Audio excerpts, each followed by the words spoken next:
Surat terbuka untuk Nikita Mirzani.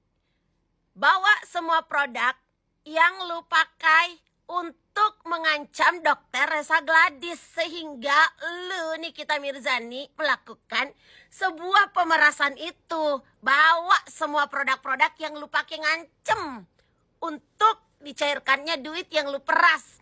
Hingga akhirnya si Dr. Reza Gladys rela-rela aja diperas sama lu. Jadi jangan ampe lu lupa ya Niki ya. Bawa semua produk-produk itu yang lu gunain untuk ngancem-ngancem. Hingga cairlah duit hasil peras lu yang dicicil ampe 2 kali.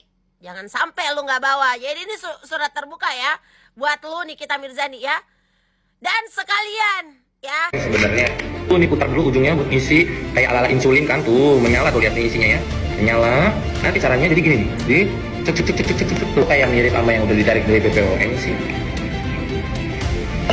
Mirip loh.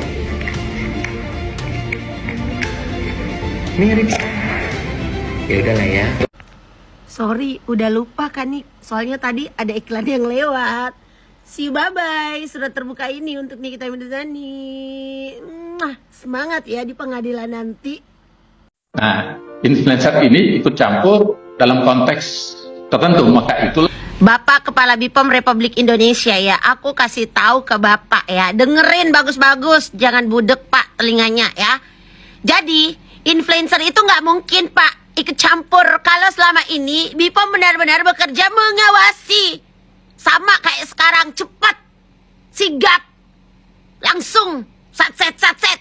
Kalau influencer nggak ikut campur Pak, apa iya kerja Bapak di BPOM bakal kayak seperti sekarang ini? Karena emang Pak di Indonesia no viral no justice. Kalau nggak diviralin dulu sama para influencer Pak, nggak bakal ada kerja cepat. Paham Bapak sampai sini? Terus satu lagi Pak, ya Bapak Kepala BPOM, satu lagi. Influencer yang banyak hadir itu Pak dari mantan korban Pak. Paham Bapak? Jadi jangan asal ngomong Pak.